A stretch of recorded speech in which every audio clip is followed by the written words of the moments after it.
So mao ni akong income sa tibok adlaw mga idol. Gikan alas 7 hangtod alas 5 sa hapon akong pamasada. 200, 250, 300, 300, 350, 400, 450, 500, 550.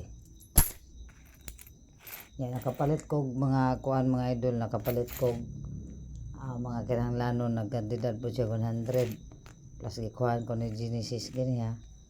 So nakita di po tag 600 ka pento 700. So dili na siya masama. So kung kamo kung namoy mga bakanting oras,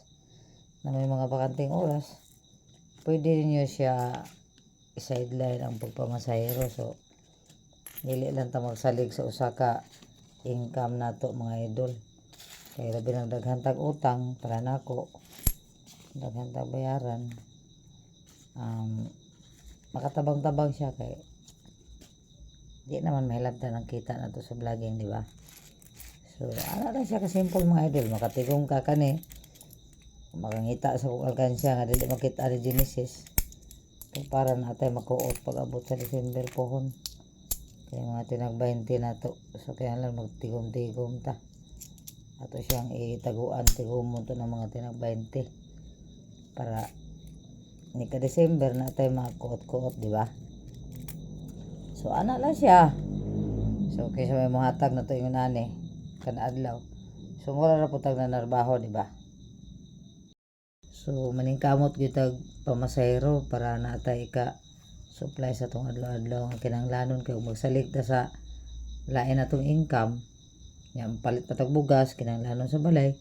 So may na lang gyud ni masada parte Ginoong kapuya. Intero adlaw gyud ko magbiyahe mga idol gikan alas 7 hangtod alas 5.